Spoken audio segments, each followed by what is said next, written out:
Pooja plastic bottles fit every lifestyle, leak-proof, durable and made from 100% safe virgin plastic. Pooja plastic bottles. Sip smart, sip fresh. Madhya Pradesh में शिक्षा व्यवस्था को बेहतर बनाने के लिए हर साल करोड़ों रुपए खर्च किए जाते हैं। स्कूल चले हम जैसे अभियान चलाए जाते हैं, लेकिन मंडला जिले की एक तस्वीर इन दावों की पोल खोल रही है। यहाँ मासूम बच्चे किताब से ज्यादा अपनी जान की चिंता के बीच पढ़ाई करने को मजबूर हैं। इस रिपोर्ट को आप देखिए।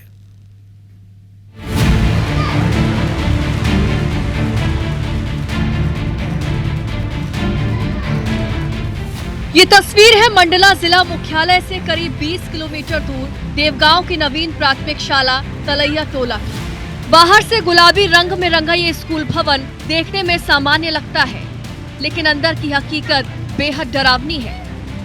इमारत की दीवारों और छत में इतनी गहरी दरारें पड़ चुकी हैं कि ये कभी भी भरभरा कर गिर सकती है। भवन को जर्जर घोषित तो कर दिया गया, लेकिन बच्चों के लिए कोई वैकल्पिक व्यवस्था आज तक नहीं की गई।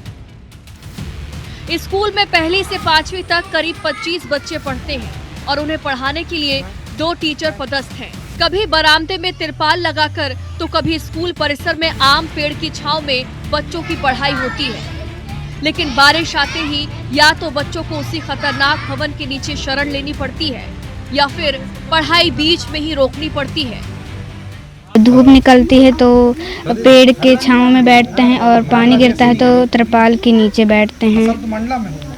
डर नहीं लगता? बहुत डर लगता है। अंदर बैठते हैं तो हम गीले हो जाते हैं, भीग जाते हैं। हमारे स्कूल बहुत जर्जर है, हम बहुत डराते हैं।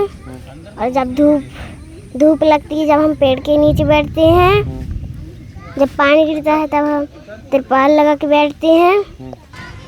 सरकार स्कूल चले हम जैसे अभियान चलाती है, लेकिन गरीब परिवारों की मजबूरी इन नारों पर सवाल खड़े कर रही है। निजी स्कूलों में बच्चों को पढ़ाने की उनकी आर्थिक क्षमता नहीं है और इसीलिए वे हर दिन अपने बच्चों को उसी जर्जर स्कूल में भेजने को मजबूर हैं, जहां हर पल हादसे का खतरा मंडरा रहा है। बच्चे आ रहे हैं पढ़ने लिखने और जा रहे हैं, देख रहे हैं, आ रहे हैं। हाँ, अरे तो ठीक है ना, अपना जो गांव है कि नहीं? तो क्या है, जो स्कूल है पूरा दरदर हो चुका है, वो कभी भी भसड़ सकता है। सब तरह से प्रयास कर रहे हैं, पंचायत द्वारा भी किए गए हैं और सोनीमा साहब आगे कार्रवाई कर रहे हैं, ऊपर तक जा। स्कूल प्रबंधन का कहना है कि नए भवन की मांग को लेकर कई बार शिक्षा विभाग और जिला प्रशासन को पत्र लिखे गए, अधिकारियों से गुहार भी लगाई गई, लेकिन अब तक सिर्फ आश्वासन ही मिले हैं। हम आवेदन कर रहे हैं, निवेदन कर रहे हैं, सरकार के पास ये खबर पहुंचा रहे हैं, चाहे मीडिया के माध्यम से हो, चाहे पत्राचार के माध्यम से हो, किंतु प्रशासन इस ओर ज्यादा सक्रिय नहीं समझ में आ रहा है। प्रशासन अपनी कार्यवाही केवल कागजों में पूरी करके इस काम को सीमित रख रहा है। पेड़ की छांव और तिरपाल के नीचे बैठकर पढ़ने की कोशिश कर रहे इन बच्चों का हौसला काबिले तारीफ है, लेकिन व्यवस्था की ये बेरुखी कई सवाल छोड़ जाती है।